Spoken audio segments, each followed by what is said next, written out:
Hi, welcome back to Middleism Apologetics and Eschatology, dealing with all things concerning the last days.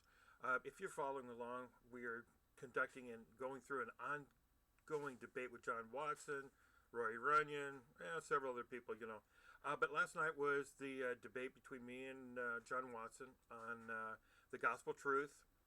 And we went on for about an hour and a half. And when the hour was done and I was, finished and left to leave, they went on for another hour or so afterwards, a total of an hour and 41 minutes.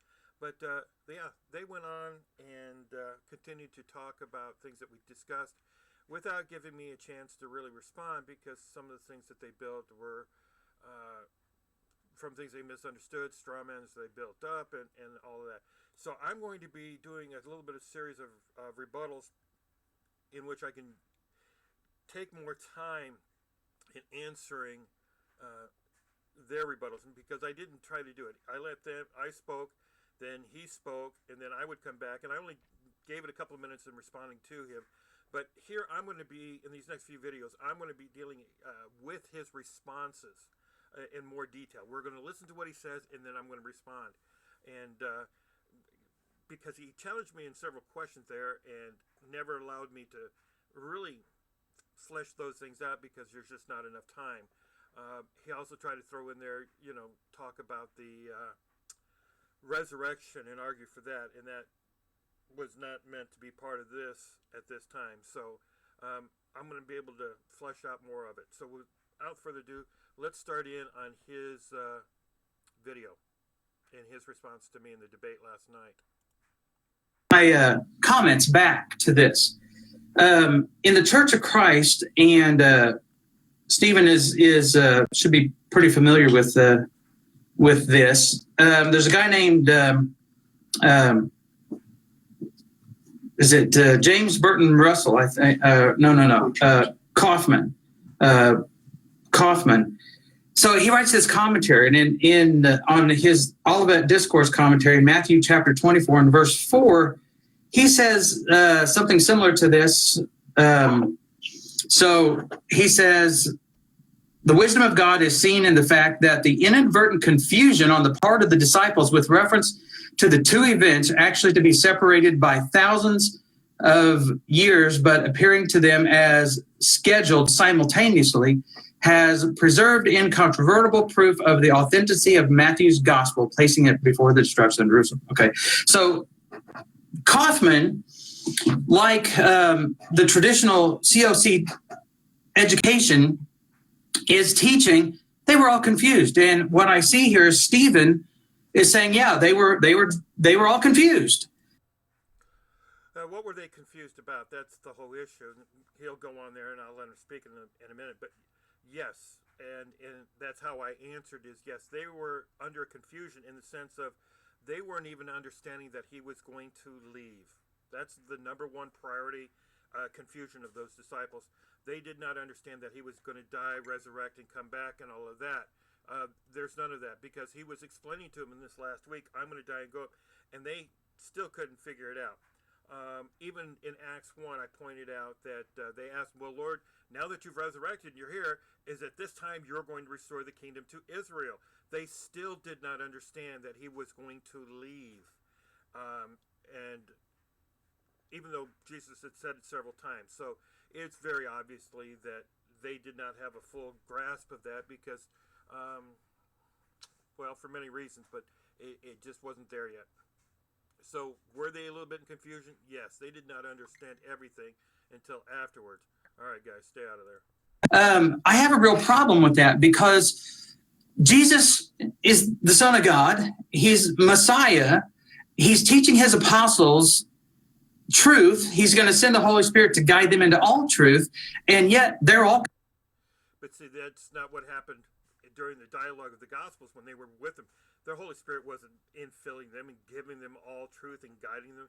They were learning. They were questioning. That's why they spent 3 years with Jesus with learning. And so, no, they didn't understand all of what they understood afterwards, after they were filled with the Holy Spirit. That is just common sense. Confused, and God wanted them to be confused. That, none of that really... God wanted them to be confused. See, those are the kind of things that they throw in there that are just not. Those are based off on assumptions. That's trying to build a straw man. That's trying to build something that I'm trying, as if I'm trying to say God made them confused. And that's not true. They were still human. They were not all that bright. And if they couldn't figure out he was not even dying and coming back, and the other thing that I added in there too is they understood from the Old Testament that the son of David would sit on the throne of his kingdom forever, and they looked at that as an earthly kingdom. They understood that to be the earthly kingdom. They also knew that there would be a suffering servant that would come. They could not reconcile those two. In Jewish thought, those were two different people. They never understood it was to be. So Christ's first coming was to be the suffering servant. His second coming is to be where he sits on the throne of his father David on earth. That's another discussion. Makes any sense to me that God would want us to be confused. As a matter of fact, Paul said, when you read, this is in Acts 3, or Ephesians 3, when you read, you can know about this mystery. Well, the mystery that he's talking about in Ephesians is this mystery that was hidden from the ages. And this is what Peter was talking about in 1 Peter chapter. The mystery, of course, was the inclusion of the Gentiles. But that wasn't part of the discussion of Jesus at all. He wasn't including the Gentiles. He said, I went to the lost sheep of Israel only. His mission was to Israelites, not to Gentiles. So he's trying to take the context of the epistles and Acts and throw it into here, and that's not going to happen.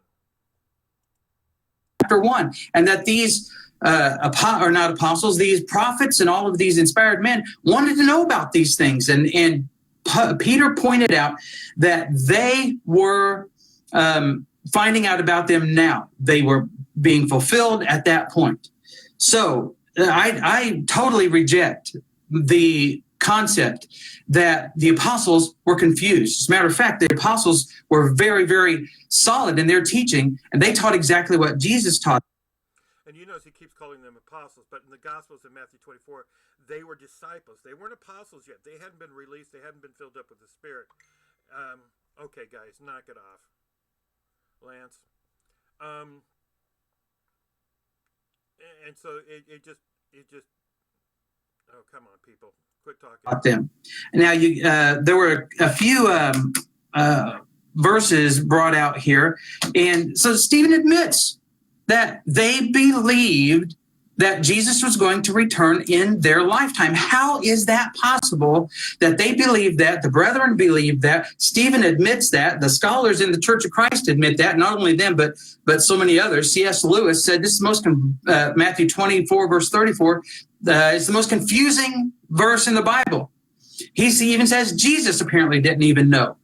So, no, I out of hand reject that they couldn't know and that they didn't know. One thing I do agree with Stephen here is that the Olivet Discourse, Matthew 23, 24, and 25, was completely fulfilled in the time frame that Jesus gave, which was, they didn't know, they didn't say it was going to be 70, but he did say it would be.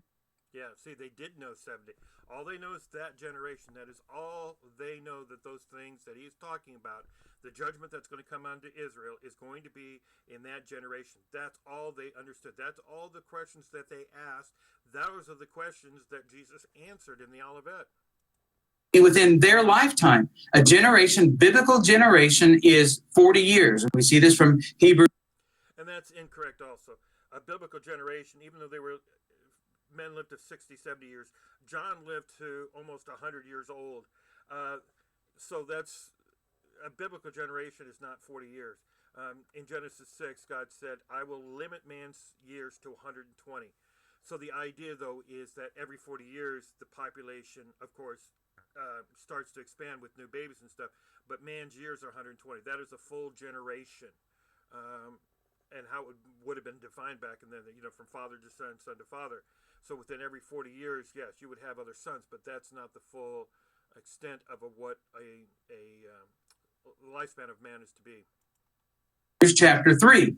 And the idea here is that this was going to happen in their lifetime. And it's about 40 years. I don't think that Jesus was saying it was going to be 40 years to the day. We look at the generations in Matthew chapter 1 and so forth. And every time we add these up, they come out to 41.2 years or something like that. But it's not to the day, but it's in their lifetime. So those people that were standing there, Matthew 16, 27 and 28, Jesus said clearly, there are some standing here who will not die until they see me coming in power and great glory. Okay, you notice that phraseology they keep you. They will see me, and that's not the phraseology that's ever used. They will see the Son of Man coming on judgment and clouds of heaven and judgment. They will see the Son of Man sitting at the right hand of Father and coming. How does he sit at the right hand and come at the same time? Well, we understand the right hand is about authority, shared authority. When did Jesus ascend into heaven and sit down at the right hand of the Father? Well, when he ascended after his resurrection. So he ascended into heaven, sat down at the right hand of the Father, which multiple scriptures talk about. And from there, what does he do? He sends judgment.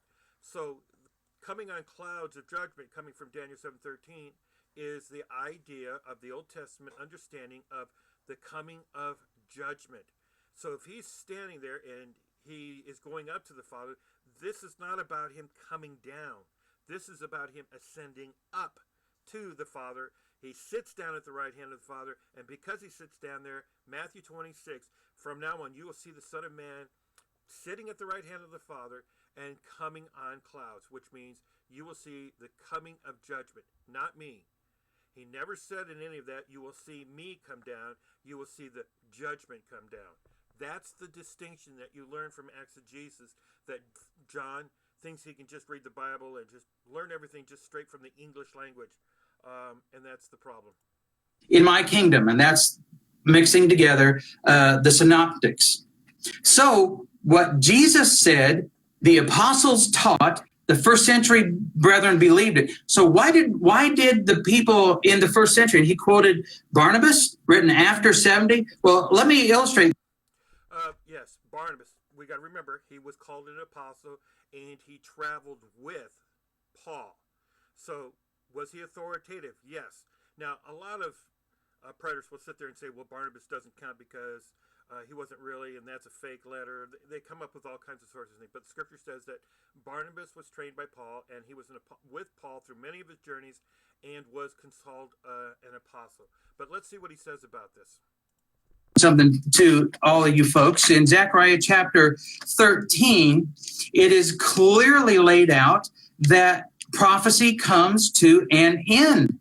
So there will be no more prophecy at the time that Jerusalem is destroyed for the final time. So how do we get around this concept? Because Barnabas isn't making a prophecy. You need to listen to that. We're not talking about Barnabas saying there's prophecy or anything that comes after 70 days. That's not what it is. We're not even talking about Barnabas being written inspired. He's not even writing inspired. It's a letter he wrote after AD 70, which he stated his beliefs. And his beliefs were that Jerusalem was destroyed according to the prophecies of Jesus in the Olivet, and he still looked forward to his second coming. John doesn't negate that at all. That there'll be no more prophecy. Matter of fact, let me just read this and turn over here quickly.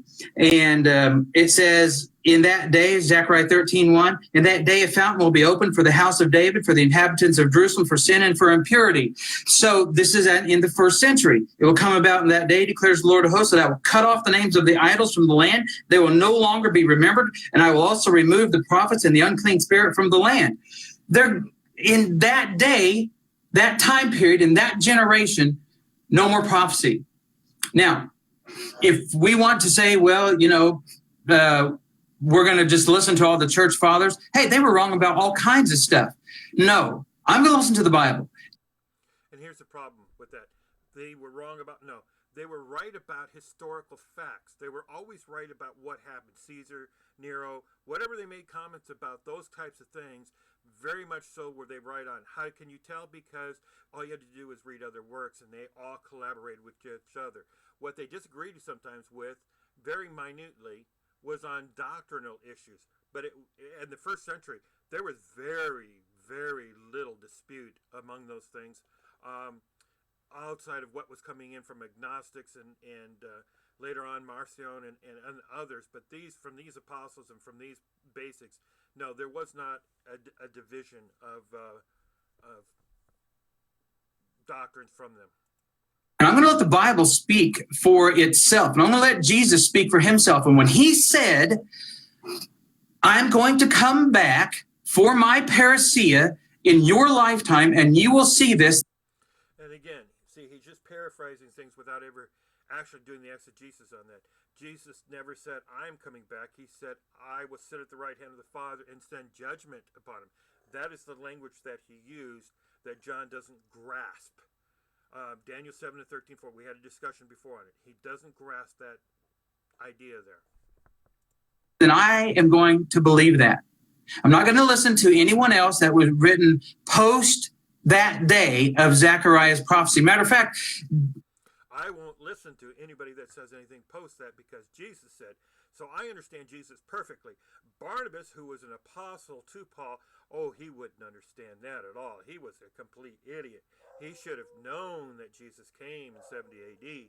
Do you see the logical thought that he's presenting here? Is that we're not supposed to listen to those guys whatsoever about the second coming happening?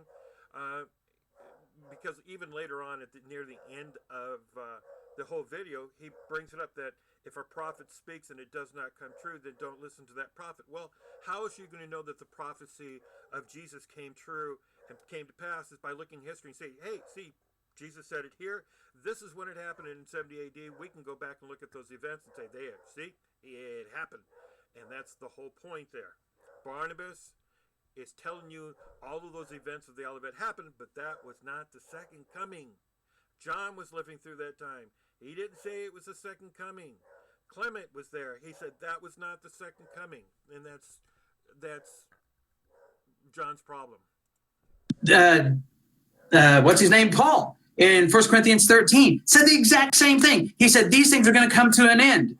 That was given, those gifts of the Spirit were given for that second Exodus period, for this time when things were going to come to an end. And it was given according to Ephesians 1 and plenty other places to confirm these things and as a down payment on salvation, of which was coming. And Stephen even said that, and he quoted Hebrews 10:26, which is actually 9:26. And it says that he will appear the first time for sin and the second time for salvation. See, again, he appeared the first time for sin. And what does he say about about him appearing a second time? Listen to this. Let me go back up here just a second. Himself, and when he said, I'm going to come back for my parousia in your lifetime, and you will see this, then I am going to believe that. I'm not going to listen to anyone else that was written post that day of Zechariah's prophecy. Matter of fact, what's his name? Paul, in 1 Corinthians 13, said the exact same thing. He said these things are going to come to an end. That was given, those gifts of the Spirit were given for that second Exodus period, for this time when things were going to come to an end. And it was given according to Ephesians 1 and plenty other places to confirm these things and as a down payment on salvation, of which was coming. And Stephen even said that, and he quoted Hebrews 10:26, which is actually 9:26. And it says that he will appear the first time for sin and the second time for salvation. So if you believe that Jesus hasn't come yet, you do not. Left off that word deliberately. He will appear a second time. And so it's just logical thought. Hey, Jesus appeared the first time, and he said, I will appear the second time, but John doesn't believe that he will appear. That's the whole difference between the first coming. What happens in AD 70 was not him appearing. That was never described by him that he will appear and show up and stand on the Mount of Olives or anything else. None of that is included in the Olivet and talking about him coming down. But like his Father, he will send judgment. Paul is saying that he will stand on the Mount of Olives. He will come back and he will appear. Hebrews, he will appear a second time. Believe in salvation. How how anti-Christian is that? We're all the time accused of being not really Christians. Yeah, we believe that you have salvation, that people can be saved today. And that was the whole point. Of course, Universalism and some of those, there's a whole branch of preterists that denies that you can even be saved afterwards, of course, and there's some that say that everybody's automatically saved. So you've got both extremes on that. But John is talking about salvation, and that is going to be subject for another video, is the salvation that he's talking about. If they've already received salvation, their spirits have been born again, and they have been saved. So when Jesus comes back, what is it that they're doing? They're coming and joining with him. They're being gathered together with him. But it is the salvation, the redemption of the body. And that will be something that will be discussed, of course, in the resurrection part of things. Point of the entire Word of God from Genesis to Revelation, that salvation comes when the Lord returns. How do you get around that? Hebrews chapter 9, 26 through 28. Jesus will appear a second time for salvation. That's Isaiah chapter 20. Appear the second time. He will appear. Wow, folks, this is called cognitive dissonance. When you sit there and read the verse, you say the verse, but then you don't get it into your brain that he will appear. Just like he appeared the first time, he will appear the second time. Cognitive dissonance at its best. 25. That's at the time of the wedding feast. That's at the time. And of course, we're not arguing timing. I never argued about timing. I said all of those things were supposed to happen in that generation, except for the second coming. Hey. When salvation comes, and when we read Isaiah 25, it becomes evident. I got a couple minutes here still. Isaiah 25, let me read this real quick. This is when salvation comes. When a fortified city, Isaiah 25, verse 2, let's start at verse 2. You made a city into a heap, a fortified city into a ruin, a place of strangers, a city no more. It will never be rebuilt. So when we look at Isaiah. Okay, so he just said that Jerusalem will be rebuilt, will never be rebuilt. It will be destroyed. That will be the end of it. That's what he's prophesying in Isaiah. So we go back to Zechariah 12 and 14, and I brought these out for him. And the day the Lord will protect the inhabitants of Jerusalem. And it shall be inhabited, for there shall never again be a decree of utter destruction. Jerusalem shall dwell in security. How does Jerusalem dwell in security if it's been destroyed and never to be found no more? Verse 16 of Zechariah 14:16. Then everyone who survives of the nations that have come against Jerusalem shall go up year after year to worship the King of the Lord of hosts and to keep the feast of booths. Where? In Jerusalem. After AD 70, did those people come year after year to Jerusalem to worship the King? No, there was not. It ended. All of that. So he's unable to recognize scriptures and how they tie together, old prophecies, how to reconcile, because he hasn't done enough study. He can do all the studies in Isaiah, but he's never done the studies, obviously, in Zechariah 12 and 14, as we will see later. But the whole real sense of this was the idea that I brought out what the early church fathers all taught, all believed. And that's just a simple statement that not one of them ever believed that AD 70 was the second coming, but they all surely believed it was the fulfillment of the Olivet Discourse. That is the issue at hand. That's not what he addresses. He's unable to prove that those men did not teach that, because they did. That is all the way through. But what he says is, I will not listen to those men no matter what. So these are Christian men who are telling you that, yeah, Jerusalem was destroyed according to the prophecy of Jesus. We're witnesses of that, but that was not the second coming. So you have no choice but to call those men liars, Christian men, great men who died for their faith, Polycarp, Clement, and it's recorded in there. And that's the real shame. That's the real lack of scholarship on John's part, is not recognizing those issues. And it's a real shame that you do that. All right, well, I am going to finish up this video. His comments, I don't think there's anything more left. 25, and we see that this city that will never be rebuilt is exactly what Jesus said in Matthew chapter 24 when he was quoting these very passages, and it would never be rebuilt. It's something that will never happen again.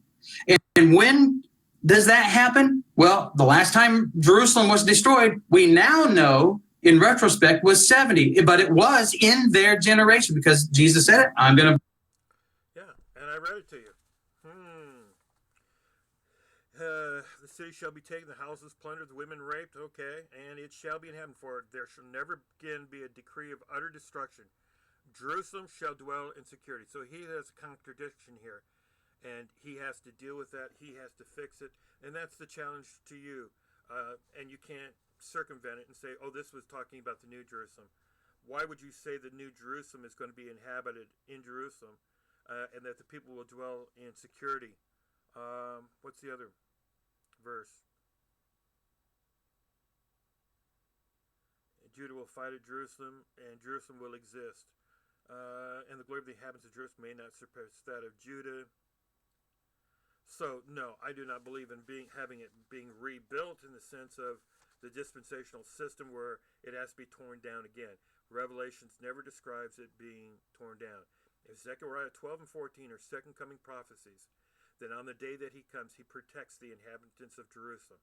And I'm simply quoting Zechariah 12. On that day, the Lord will protect the inhabitants of Jerusalem. So it's not torn down. And that's why I completely am different than dispensationalists. Okay, I think I've given you enough to think about and to work through, and for you to see his cognitive dissonance and what he's done on this. Believe it, and I'm just going to go with that.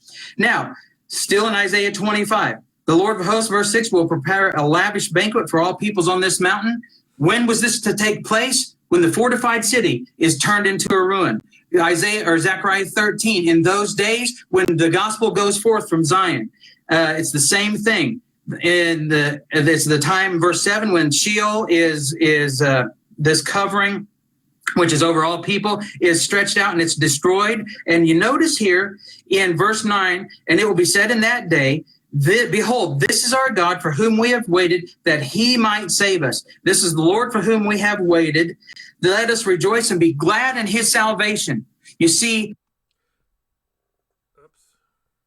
day, and Paul was just reiterating it, that salvation was to come when the Lord returns. So it's theorized that Hebrews is written by Paul, but we don't have any concrete evidence that it was Paul that wrote Hebrews. So again, that's just a tiny mistake that he's making there. But of course, yeah, he dismissed all of my arguments. All right, we'll leave it at that. I will say thank you for listening. I'm doing all this so that you can actually look at the scriptures. Zechariah 12 and 14. Look at what the early church fathers, and to dismiss the early church fathers is the tragic mistake of scholarship, of Christian men, what they testified to, historical facts. We're not talking about doctrines. We're talking about their testimony to the fulfillment of the Olivet, where they said, yes, it is fulfilled. Why would we believe them there? And then when they turn around and say that was not the second coming, then we would call them liars. And that's exactly what John has done. He's called those great men of faith, Barnabas, for instance, a liar, not knowing what he's talking about. And it seems so pathetically ridiculous to assert that. Okay, enough rambling on. Thank you. We'll get you on the next one.